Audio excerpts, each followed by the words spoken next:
Hello friends, welcome to जय झारखंड। आज हम लोग देखने जा रहे हैं फिजिक्स की क्लास। फिजिक्स का हमारा पहला जो चैप्टर है जो हम पढ़ने जा रहे हैं वो है गति और वेग। अगर हम बात करें कि गति किसे कहते हैं, तो अगर कोई भी वस्तु समय के साथ उसके स्थान में परिवर्तन हो रहा है किसी भी वस्तु के, तो हम बोलते हैं कि वो वस्तु गति में है। और यदि कोई वस्तु समय के साथ उसके स्थान में कोई परिवर्तन नहीं हो रहा है, तब हम बोलेंगे कि वस्तु जो है विराम अवस्था में है। जैसे एक पहाड़ की अवस्था या फिर घर की अवस्था, नदी की अवस्था, ये जो है विराम में है, क्योंकि इनका जो जगह है वो समय के साथ परिवर्तित नहीं हो रहा है, वो एक ही जगह पे अवस्थित है। अब हम लोग देखते हैं इस चैप्टर का जो पहला टॉपिक है वो है दूरी। दूरी किसे कहते हैं? तो किसी वस्तु के द्वारा किसी निश्चित समय में तय की गई जो रास्ता है, उस रास्ते की कुल लंबाई को हम क्या कहेंगे? दूरी कहेंगे। दूरी एक अदिश राशि है। दूरी एक अदिश राशि है। अब अदिश राशि क्या होता है? तो वैसी राशि जिसमें सिर्फ और सिर्फ परिमाण हो, यानी कि न्यूमेरिकल वैल्यू हो, जैसे 2, 4, 6, 10, 25, जिसमें दिशा का कोई लेना देना न हो, जो दिशा पे निर्भर न करे, उस राशि को हम कहते हैं अदिश राशि। तो दूरी एक अदिश राशि है। अब दूरी के एसआई मात्रक की बात करते हैं, तो दूरी का एसआई मात्रक होता है मीटर। अब उसके बाद आता है हमारा नया टॉपिक विस्थापन। विस्थापन को इंग्लिश में डिस्प्लेसमेंट कहते हैं। तो किसी भी दो बिंदु के बीच न्यूनतम दूरी को विस्थापन कहते हैं। जैसे मान लीजिए कि एक बिंदु ए है और ये बिंदु बी है। ए से बी जाने का अनेक रास्ता हो सकता है, लेकिन इनके बीच की जो न्यूनतम दूरी होगी वो एक ही होगी। इस न्यूनतम दूरी को हम कहेंगे विस्थापन। अब बात करते हैं कि विस्थापन जो है एक सदिश राशि है। विस्थापन क्या है? एक सदिश राशि है। यह परिमाण और दिशा दोनों पर निर्भर करती है। इसके बाद विस्थापन का भी एसआई मात्रक मीटर होता है। दूरी और विस्थापन दोनों का एसआई मात्रक मीटर ही होता है।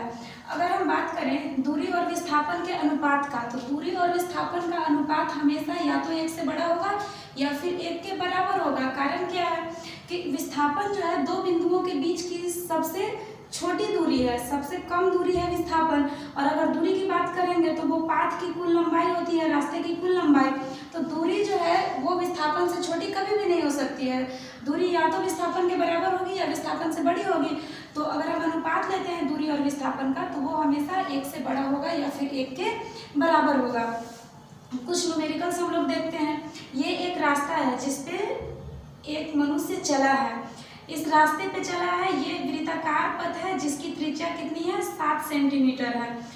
इसमें जो है व्यक्ति का प्रारंभिक बिंदु क्या है? ए से चल करके आया है, वो कहाँ तक? बी तक पहुंचा है, यानी कि अंतिम बिंदु बी है। ए से चला और बी पर आकर के रुक गया।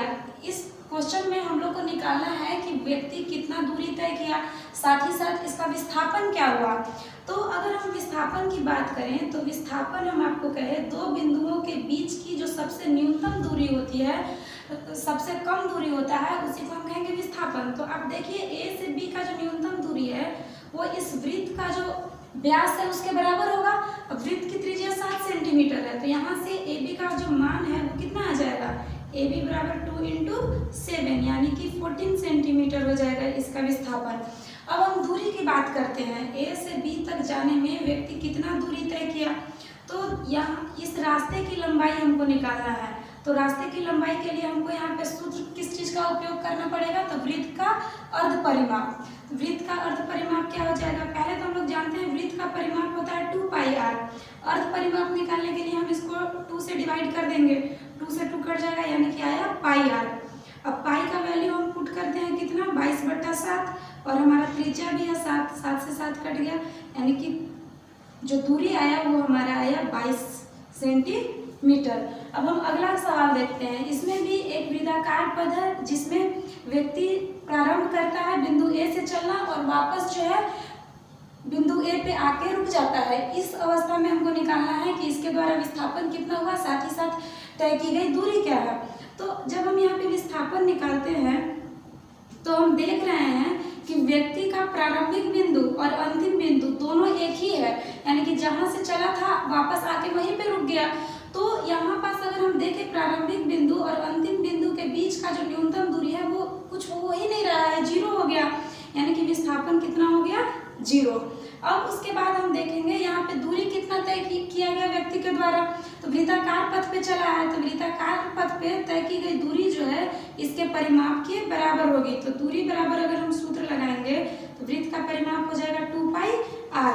वैल्यू पुट करेंगे 2 × 22/7 इंटू यहाँ पे व्यास दिया हुआ है हमारा कितना, व्यास दिया है 21 मीटर, तो त्रिज्या कितना हो जाएगा 21/2 मीटर। इसका वैल्यू हम पुट करते हैं 21/2। 7 से कटेगा ये, 7 त्रिकी 21, 2 से 2 कट गया, यानी कि दूरी आ गया हमारा 22×66 मीटर। अब हम लोग देखते हैं आगे तीसरा क्वेश्चन। एक व्यक्ति जो है वो अब जो है आयताकार पथ पे चल रहा है।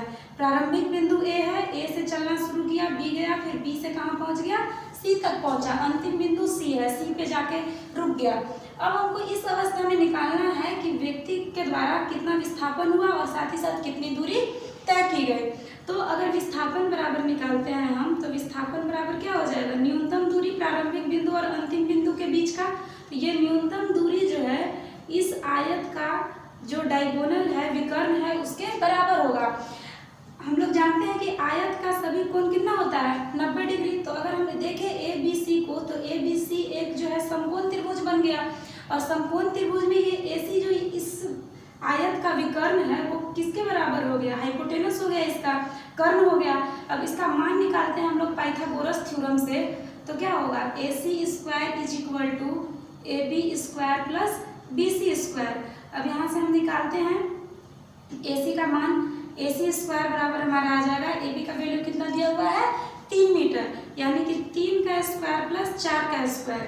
AC² = आया 9 + 16 25, यानी कि AC = आ जाएगा √25, दैट मीन 5 मीटर। अब अगर हम दूरी की बात करें, यहाँ पे दूरी कितनी तय की गई व्यक्ति के द्वारा, तो दूरी बराबर डायरेक्ट हो जाएगा AB + BC, यानी कि 3 मीटर + 4 मीटर, यानी कि 7 मीटर। इस तरह से हमारा देखें हम दो चीज़, दूरी और विस्थापन। अब हम आगे देखते हैं चाल, स्पीड। तो किसी वस्तु के द्वारा इकाई समय में तय की गई दूरी को चाल कहते हैं। चाल जो है दूरी पे निर्भर कर रहा है, और जब दूरी एक अदिश राशि है तो चाल भी क्या है, अदिश राशि है। अब दूरी का जब हम चाल का जब हम सूत्र देखेंगे, तो चाल बराबर देख रहे हैं दूरी बटा समय। इसका मात्रक अगर हम निकालते हैं एसआई मात्रक चाल का, तो दूरी का एसआई मात्रक क्या होता है मीटर, और समय का एसआई मात्रक है सेकंड, इसीलिए चाल का एसआई मात्रक हो जाएगा मीटर प्रति सेकंड। अब हम आगे देखते हैं वेग, वेलोसिटी। तो इकाई समय में तय किए गए विस्थापन को हम क्या कहेंगे, वेग कहेंगे। कहने का मतलब है कि हमारा जो चाल था वो दूरी पर निर्भर कर रहा था, और जो वेग है वो विस्थापन पे निर्भर कर रहा है। और विस्थापन एक सदिश राशि है, इसलिए वेग भी एक क्या है, सदिश राशि है, क्योंकि वेग जो है विस्थापन पे निर्भर कर रही है। अब वेग बराबर हम अगर फॉर्मूला की बात करें तो क्या होगा, विस्थापन बटा समय। अब हम इसका एसआई मात्रक निकालना चाहते हैं। वेग का एसआई मात्रक क्या होगा, तो विस्थापन का एसआई मात्रक होता है मीटर, और समय का एसआई मात्रक है सेकंड, यानी कि वेग का एसआई मात्रक हो जाएगा मीटर प्रति सेकंड। अब जो है अगला टॉपिक हमारा है वो है त्वरण। तो किसी वस्तु के वेग में परिवर्तन की दर को हम क्या कहते हैं, त्वरण कहते हैं। वेग में परिवर्तन की दर को त्वरण कहेंगे। त्वरण को हम लोग निरूपित करते हैं छोटा ए से, स्मॉल ए से। त्वरण का सूत्र हो जाएगा अंतिम वेग माइनस प्रारंभिक वेग बटा समय। अंतिम वेग को हम लोग v से निरूपित करते हैं, और प्रारंभिक वेग को हम लोग निरूपित करते हैं u से, और समय को निरूपित कर रहे हैं t से, यानी कि त्वरण a बराबर हो जाएगा v - u/t। यहाँ से हम इसका एसआई मात्रक निकालना चाहते हैं त्वरण का। तो देखिए ये v भी वेग है और u भी वेग है। वेग में से जब हम वेग को घटाएंगे तो जो अंतर आएगा वो भी वेग आएगा, और नीचे में हमारा समय है, तो वेग का मात्रक है अभी हम निकाले थे मीटर प्रति सेकंड, और समय का मात्रक है सेकंड, यानी कि यहाँ पे हमारा आ जाएगा त्वरण का एसआई मात्रक मीटर प्रति सेकंड स्क्वायर। अब यदि यहाँ हम देखें कि जो अंतिम वेग है वो शुरुआत प्रारंभिक वेग से ज़्यादा होगा, तो इस केस में हम लोग ए को त्वरण कहते हैं। जबकि अगर प्रारंभिक वेग ज़्यादा है और अंतिम वेग कम है, तो इस केस में त्वरण को हम त्वरण नहीं क्या कहते हैं, मंदन कहते हैं। इससे रिलेटेड जो न्यूमेरिकल्स है वो हम लोग नेक्स्ट क्लास में देखेंगे। Thank you.